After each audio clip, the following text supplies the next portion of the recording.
أعوذ بالله من الشيطان الرجيم. بسم الله الرحمن الرحيم. تبارك الذي بيده الملك وهو على كل شيء قدير. الذي خلق الموت والحياة ليبلوكم أيكم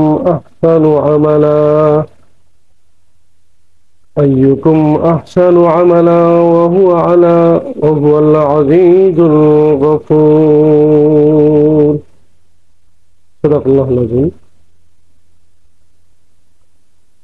এর অর্থ হচ্ছে অতি মহান ও শ্রেষ্ঠ যিনি, যার হাতে রয়েছে সমগ্র বিশ্বজাহানের কর্তৃত্ব, তিনি সবকিছুর উপর ক্ষমতা রাখেন। তাদের দিক দিয়ে তোমাদের মধ্যে কে উত্তম তা পরীক্ষা করে দেখার জন্য তিনি মৃত্যু ও জীবন দিয়েছেন। তিনি পরাক্রমশালী ও ক্ষমতাশালী।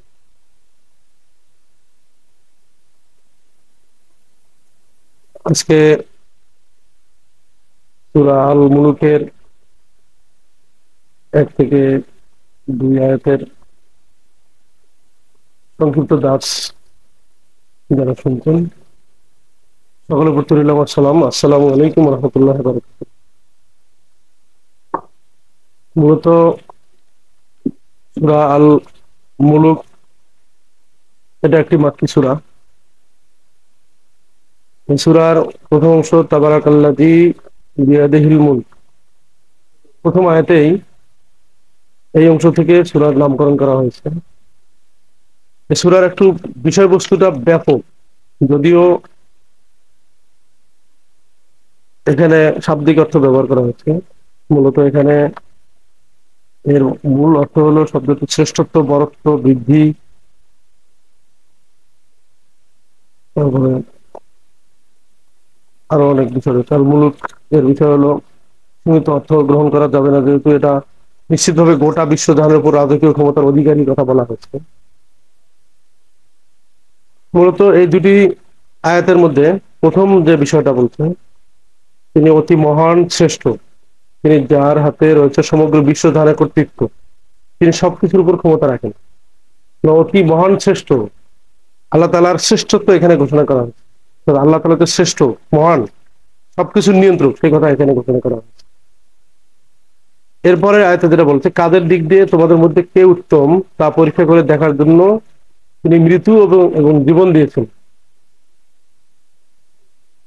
তোমাদের মধ্যে কোন ব্যক্তি অতি উত্তম সেটা পরীক্ষা করার জন্য মূলত আল্লাহ তাআলা আমাদেরকে জীবন দিয়েছেন। রয়েছেন যে কুলিনা সলাতি ওয়া নুসুকি ওয়া মাহইয়ায়া ওয়া মামাতি লিল্লাহি রাব্বিল আলামিন। তোমাদের জীবন, তোমাদের মরণ, তোমাদের কোরবানি, যা কিছু হচ্ছে সবকিছুই আল্লাহ তাআলার জন্য।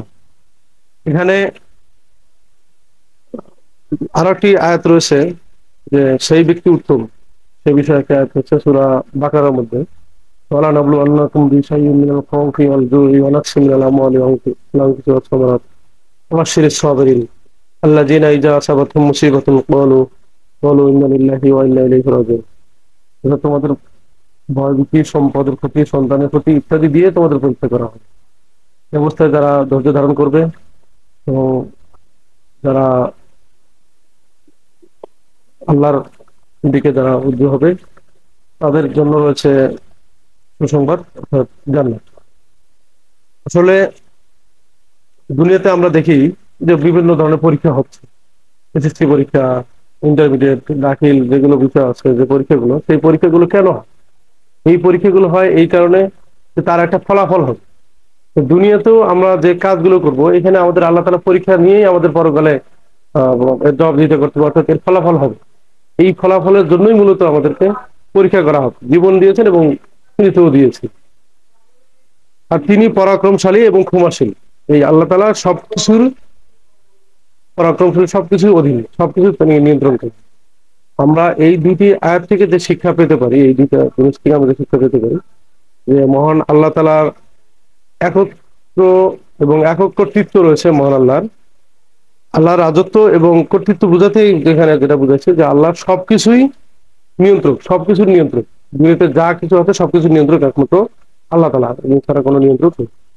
সৃষ্টির রহস্য, দ্বিতীয় যে বিষয়টি, সৃষ্টির রহস্য। মহাবিশ্বকে আল্লাহ নিখুঁতভাবে সৃষ্টি করেছেন, সবকিছু আল্লাহর পরিকল্পনা এবং ক্ষমতার অধীনে। আল্লাহর পরিকল্পনা এবং ক্ষমতার অধীনে সবকিছু রয়েছে। তৃতীয় যে বিষয়টা হচ্ছে মানুষের দায়িত্ব। এখানে আল্লাহ তাআলার যে মহিমান্বিত বা শ্রেষ্ঠত্ব ঘোষণার কথা বলা হয়েছে, এখানে আল্লাহর যে বিধানগুলো রয়েছে সেই বিধানগুলো পরিপূর্ণভাবে পালন করতে গেলে মানুষের কি দায়িত্ব রয়েছে, সেই দায়িত্ব মূলত এই সূরা মুলুকের মধ্যে বলা হয়। সূরা মুলুকে বলছে যে আল্লাহর নির্ভরতার উপর আমাদের বিশ্বাস স্থাপন করতে হবে, সবকিছু যেহেতু কর্তৃত্ব তিনি। এরপরে পরকালের মুক্তি, যে পরকালীন জবাবদিহিতা এবং মৃত্যুর পরবর্তী জীবনে প্রস্তুতি নিতে এই সূরা উদ্বুদ্ধ করা হয়, এবং কবর আযাব হতে মুক্তি পাওয়ার মাধ্যম এই সূরা থেকে আমরা শিখতে পারি।